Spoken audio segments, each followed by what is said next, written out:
Donc, nous saluons tous les enfants de Dieu. La grâce et la paix de notre Dieu vous soient multipliées dans le nom glorieux et puissant de notre Seigneur et Sauveur de gloire, Jésus-Christ.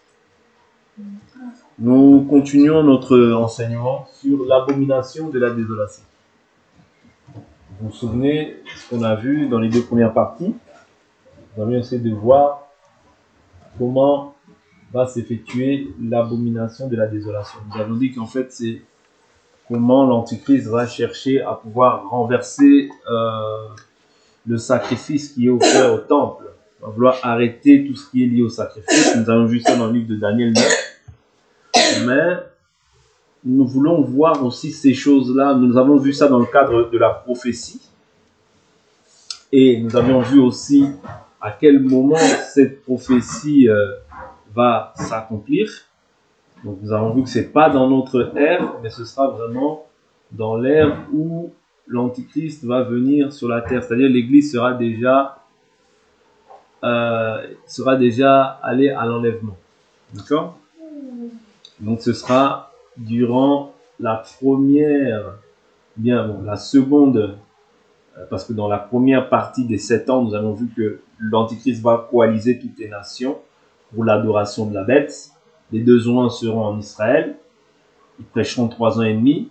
Pendant les 3 ans et demi, ils seront tués. Après 3 ans et demi, ils seront tués. Mais il faut qu'ils prêchent les 3 ans et demi, ils seront tués. Et c'est après ces 3 ans et demi là que c'est pendant les 3 ans et demi que l'Antichrist maintenant va régner, va établir son règne. D'accord? Donc voilà un peu.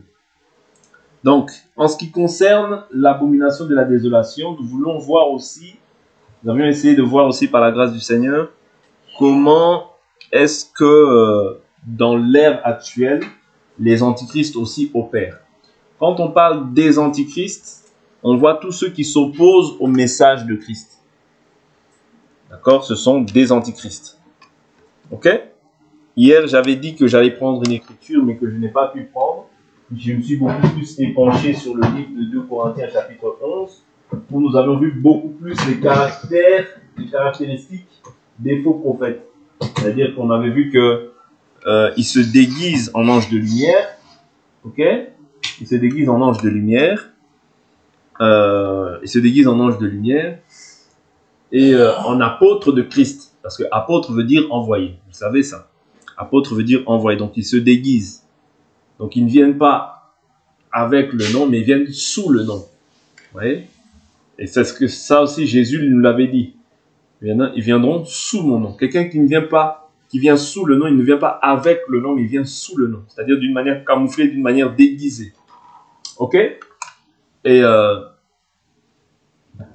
Bible dit, ce n'est pas étonnant car Satan lui-même se déguise aussi en ange de lumière. Donc on a vu que vous acceptez qu'on vous gifle. Donc un faux prophète ou un antichrist, parce qu'un faux prophète aussi en soi, c'est un antichrist. Ouais, parce qu'il ne te prêchera jamais le message de Christ, puisqu'il ne le connaît pas. Ok? Puisque ce n'est pas son père en réalité. Il a pour père le diable. Il n'a pas pour père Dieu. Parce que ceux qui ont pour père Dieu, ils annoncent le message de Dieu. Voilà pourquoi Jésus pouvait dire je ne fais que ce que j'ai vu auprès du Père. Vous voyez? C'est-à-dire que de même aussi, celui qui annonce le message de l'évangile, c'est celui qui a reçu les conseils de Dieu. Les conseils de Dieu dont il est question ici, c'est les Écritures. Okay? Les Écritures, c'est ça qu'on appelle les conseils de Dieu. C'est pourquoi Paul, dans Actes chapitre 20, qu'est-ce qu'il dit? Dans Actes chapitre 20, il dit « Je vous ai annoncé tout le conseil de Dieu. » Ok? Le conseil de Dieu ici, il est question de ce qui est écrit. Ouais, ce qui est écrit. Pourquoi il nous l'annonce? Je vous ai toujours dit que quand on dit qu'on est pur du sang de quelqu'un, c'est-à-dire que je t'ai tout annoncé, je ne t'ai rien caché, je t'ai tout dit. Okay? Je t'ai tout dit, je t'ai tout annoncé pour que demain, s'il s'avère que toi-même, délibérément, tu ailles embrasser un autre évangile, tu es conscient de l'acte que tu poses.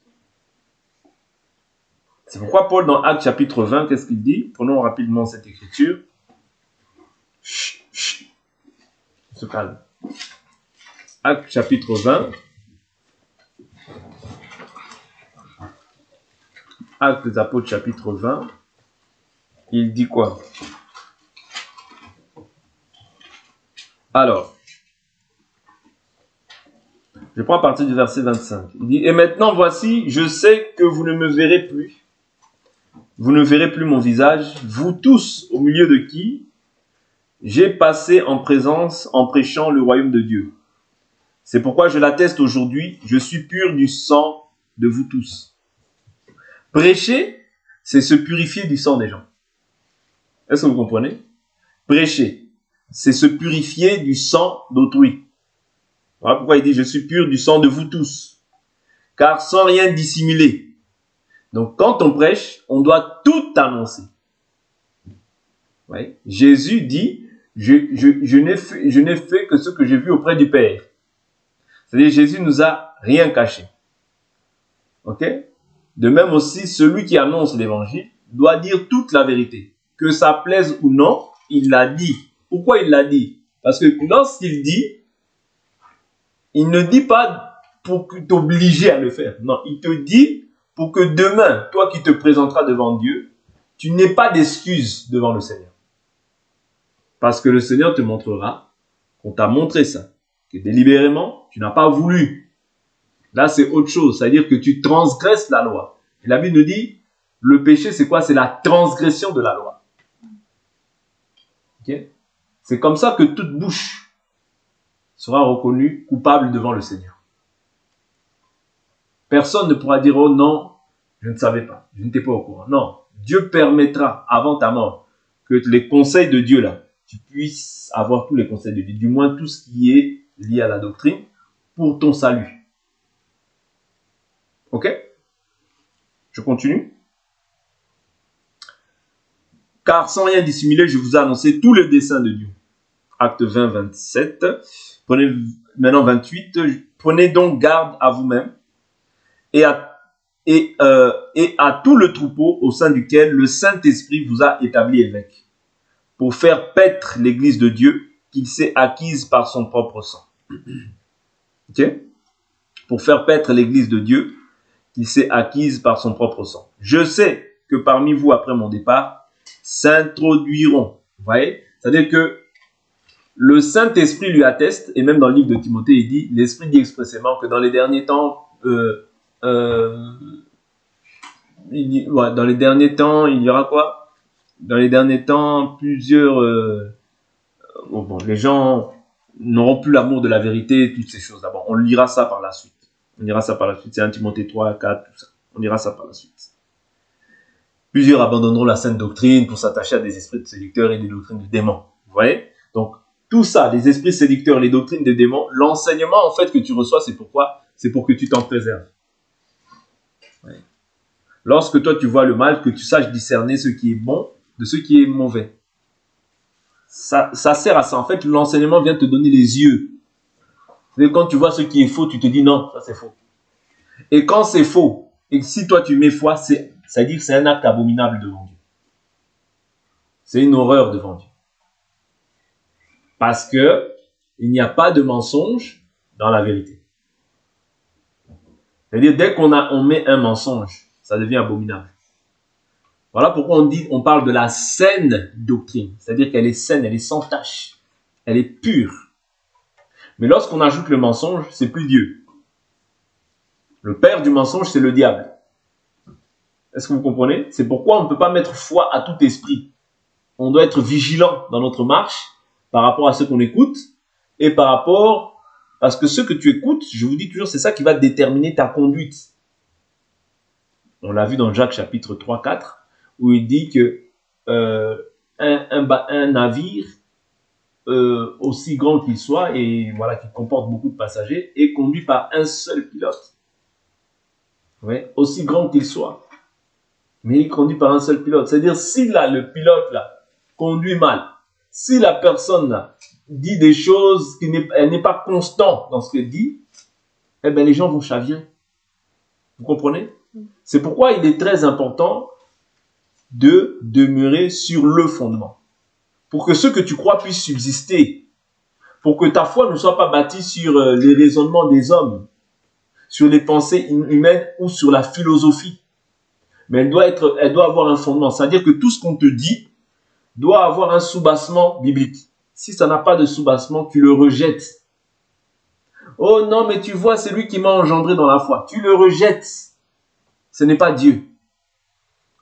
Quand ce n'est pas Dieu, on rejette. On n'est pas là pour faire des sentiments. Nous ne sommes pas là pour agréer les hommes.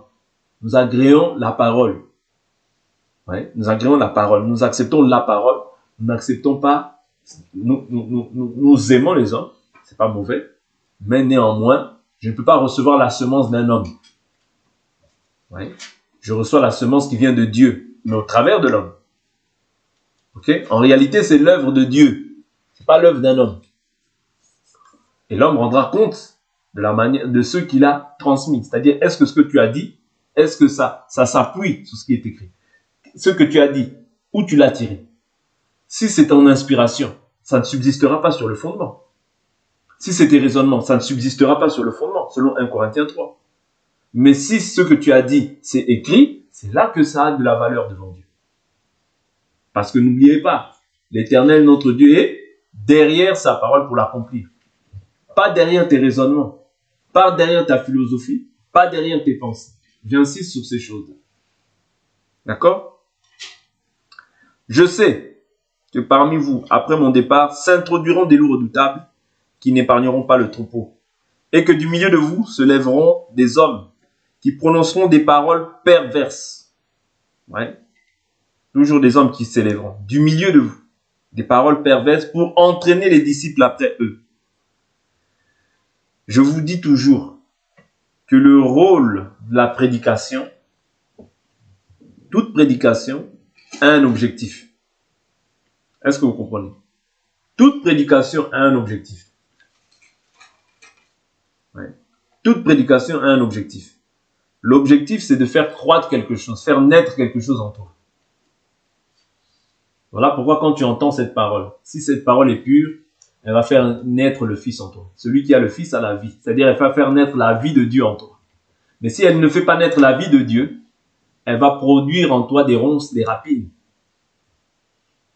Admettons, on te prêche un évangile de haine.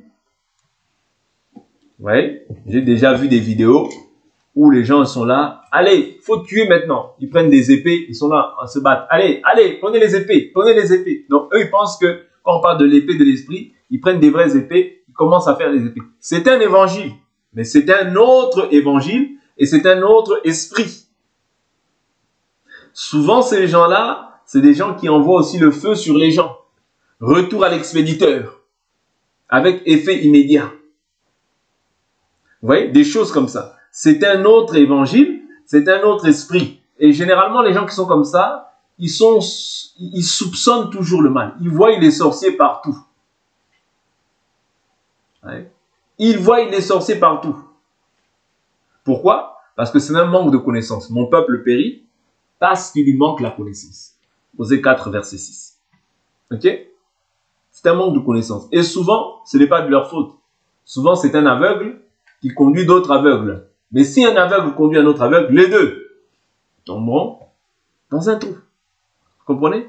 D'où l'importance de l'enseignement pur, non dilué, non frelaté.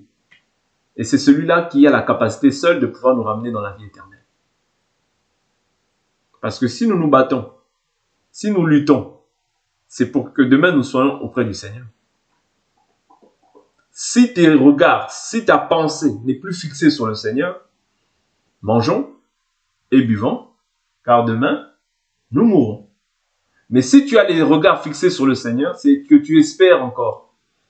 Malgré les souffrances, les tribulations, les difficultés qui peuvent s'élever, mais tu as encore cette espérance en toi. Cette espérance qui te dit non. Cette espérance qui dit quoi? À chaque jour suffit sa peine. Tu sais que la peine d'aujourd'hui ne sera pas la même que celle de demain. Peut-être que demain, ce sera quelque chose de dépassé. Et tu riras même de la peine d'hier. Vous comprenez? À chaque jour suffit sa peine. La peine que tu as eue hier ou avant-hier ne sera pas celle de demain. C'est comme ça que tu vis dans la foi. Parce que la foi foi, c'est espérer. La foi, c'est espérer. Même là où il n'y a plus d'espoir, toi, tu continues à espérer que le lendemain sera meilleur. Vous comprenez? Parce que si on n'a plus cette espérance-là, on va se fatiguer, on va se relâcher, et on va repartir dans les choses qu'on a vomies. On va se dire, oh ben, de toute manière, depuis que les promesses ont été dites, elles tardent. Mais le Seigneur nous dit quoi? Ouais. Le Seigneur nous dit quoi? Je prends cette écriture. Laissons dans Acte 20. Je prends cette écriture. Dans le livre de 2 Pierre. Parce que Pierre a parlé de ces choses-là. Il n'y a rien que le Seigneur n'a laissé abstrait ou voilà, n'a laissé caché. C'est-à-dire Dieu connaît l'homme plus que celui qui l'a créé. Il sait de quoi il fait l'homme et quelles sont les pensées qui peuvent monter aussi dans son cœur. Voilà pourquoi Dieu a tout. La Bible nous dit que Dieu a tout mis par écrit. Dieu a tout mis par écrit. Okay. Alors, je prends cette écriture qui va être, je pense, bénéfique. Alors, je suis dans le livre de 2 Pierre. 2 Pierre, chapitre 3. Nous prenons à partir du verset 3. Sachez avant tout que dans les derniers jours, il viendra des moqueurs, pleins de railleries, qui marcheront selon leur propre convoitise, et diront, où est la promesse de son avènement? Car depuis que les pères sont morts, tout demeure comme depuis le commencement de la création. En effet, ils oublient volontairement qu'il y eut autrefois des cieux et une terre, qui du milieu de l'eau et formée par l'eau surgit à la parole de Dieu, et que par les mêmes causes, le monde d'alors périt submergé par les eaux. Mais, par la même parole, les cieux et la terre actuelle sont gardés en réserve pour le feu, en vue du jour du jugement et de la perdition des impies. Donc la perdition, c'est pour les impies. Toi, tu n'es pas réservé pour la perdition. Mais il est un point que vous ne devez pas oublier, bien-aimés, c'est que devant le Seigneur, un jour est comme 1000 ans, et 1000 ans sont comme un jour. Le Seigneur ne retarde pas l'accomplissement de sa promesse. Mais qu'est-ce qu'il fait? Comme quelques-uns le pensent. Il use de patience envers vous. Il ne veut pas qu'aucun périsse, mais il veut que tous arrivent à la repentance. Le jour du Seigneur viendra comme un voleur. En ce jour-là, les cieux passeront avec fracas, les éléments embrasés se dissoudront, et la terre avec les œuvres qu'elle renferme sera consumée. La terre avec les œuvres qu'elle renferme sera consumée. Vous comprenez? D'où l'importance de comprendre que nous avons une espérance. Quoi qu'il arrive, quoi qu'il se dise, quoi qu'il se fasse, même si cette pensée manque dans ton cœur, n'oublie pas l'espérance. Okay? N'oublie pas que le Seigneur t'a fait des promesses. Il revient, mais il use de patience.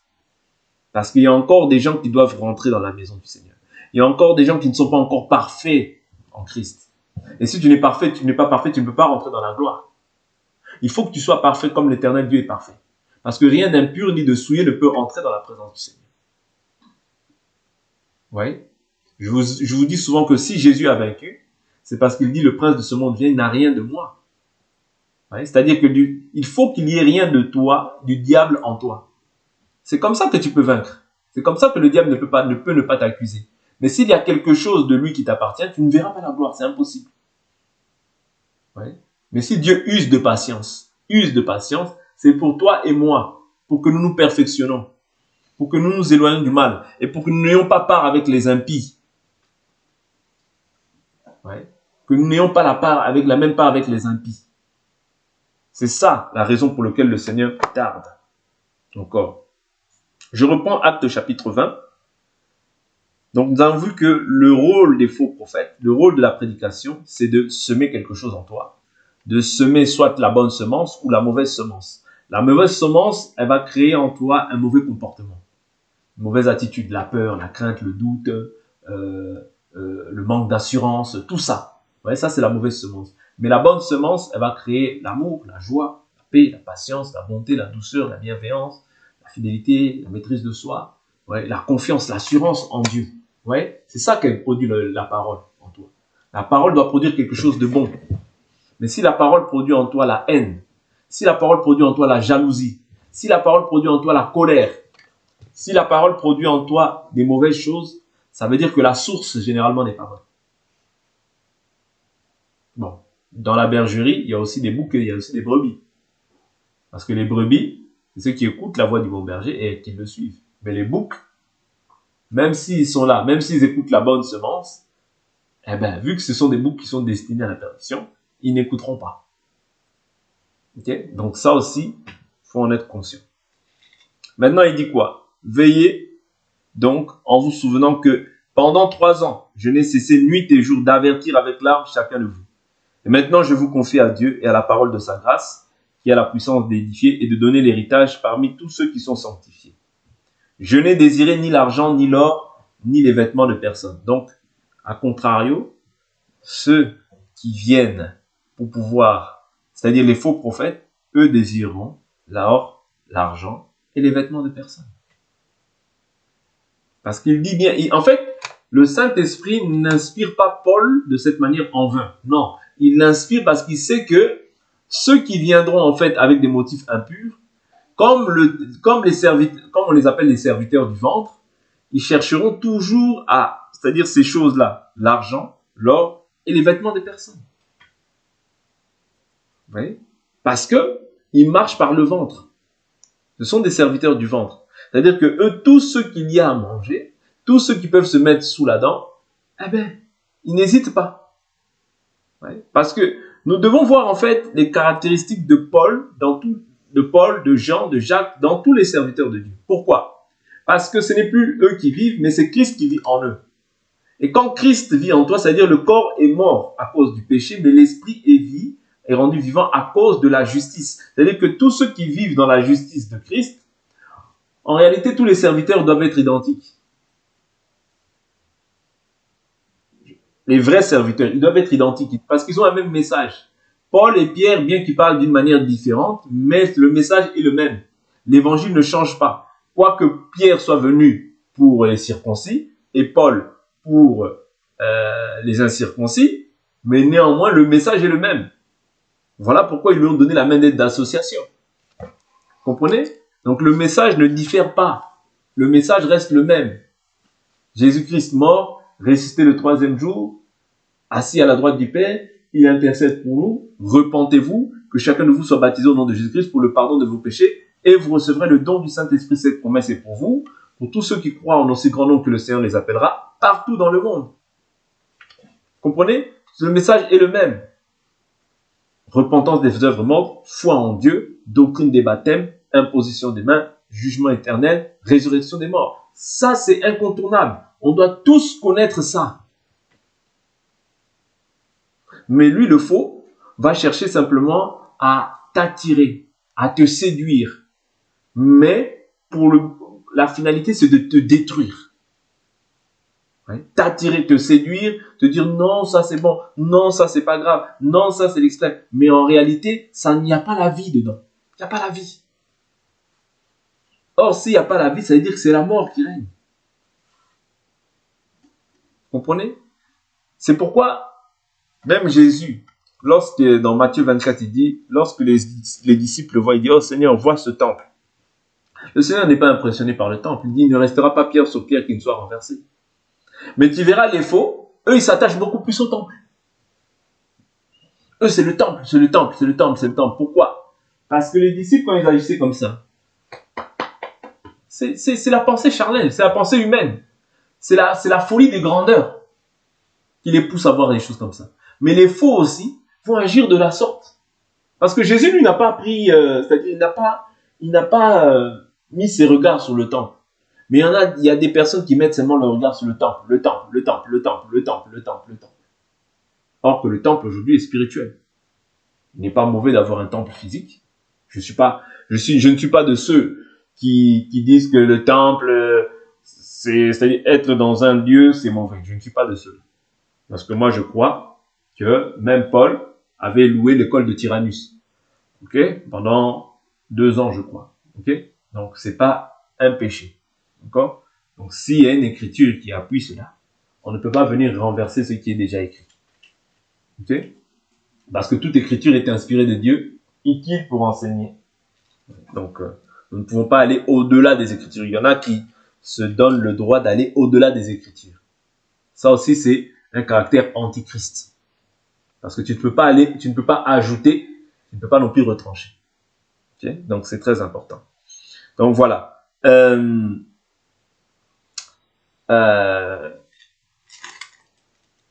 Alors, il dit quoi? Vous savez vous-même, excusez-moi, verset 34, vous savez vous-même que ses mains ont pourvu à mes besoins et à ceux de mes compagnons. En tout, je vous ai montré qu'il faut travailler aussi, ainsi pour venir en aide aux faibles et se rappeler les paroles du Seigneur Jésus qui a dit lui-même, il y a plus de bonheur à donner qu'à recevoir. Regardez l'aspect aujourd'hui des églises. C'est toujours les fidèles qui donnent, mais jamais le berger qui donne aux fidèles. Or, la Bible dit qu'il y a plus de bonheur à donner qu'à recevoir. Oui. Il dit, ses mains ont pourvu à mes besoins. Mais aujourd'hui, c'est toujours les mains des autres qui pourvoient aux besoins d'une seule personne. Non. Je ne dis pas que c'est mauvais. C'est bien de le faire aussi. Mais il faudrait que ces choses-là soient réciproques. Il faut qu'il y ait de la réciprocité dans ces choses-là. Oui. C'est comme ça. Je prends une dernière écriture et on s'arrête là. 1 Jean. J'avais dit que j'allais prendre. Je prends 1 Jean et je m'arrête là.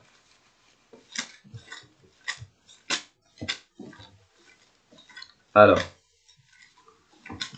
1 Jean, j'avais parlé de quelle écriture déjà? Que le Seigneur me fasse grâce. Que je me souvienne de l'écriture que j'avais dit que j'allais partager. Alors. Voilà, c'est 1 Jean, je crois, le chapitre 4. 1 Jean 4. 1 Jean 4. Non, 1 Jean 2.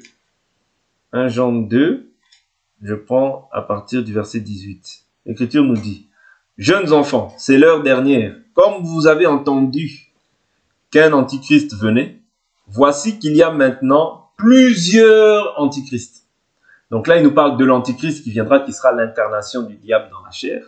Mais il y a plusieurs antichrists.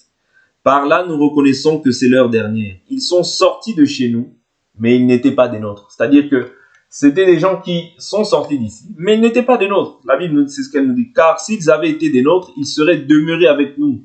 Mais de la sorte, il est manifeste que tous ne sont pas des nôtres. Vous-même, vous avez une onction de la part de celui qui est saint, et tous vous avez de la connaissance. Je vous écris non parce que vous ne savez pas la vérité, mais parce que vous la savez et que parce qu'aucun mensonge ne vient de la vérité. Qui est menteur? Et le menteur, sinon celui qui nie que Jésus est le Christ. Celui-là est l'antichrist, qui nie le Père et le Fils. Quiconque nie le Fils n'a pas non plus le Père.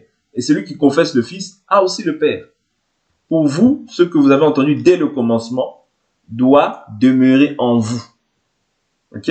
Si ce que vous avez entendu dès le commencement demeure en vous, vous demeurerez vous aussi dans le Fils et dans le Père. Et voici la promesse qu'il nous a faite, la vie éternelle.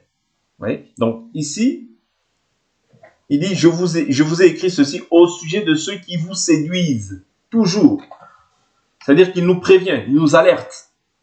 Oui?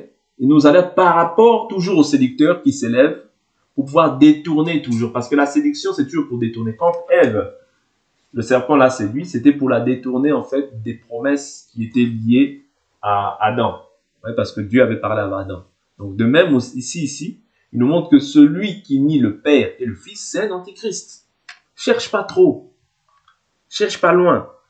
Ouais. Quiconque confesse le Père a aussi le Fils. Quiconque nie le Père n'a pas le Fils. Parce que Dieu, je vous dis toujours Dieu, c'est la doctrine du Père et du Fils. L'Esprit vient pour rendre témoignage à cela. L'Esprit vient sceller, en fait, cette parole qui a été prononcée. Mais si quelqu'un ne confesse pas que Jésus est le Christ, nous disons qu'il fait partie des antichrists. Ok? Donc, c'est très important de retenir ces aspects. Quand tu retiens ces aspects-là, tu restes en sécurité. Tu restes dans la présence de Dieu. Mais quand tu embrasses autre chose, tu t'éloignes du salut. Amen? Amen? On s'arrête là pour aujourd'hui et on va prier au nom de Jésus-Christ.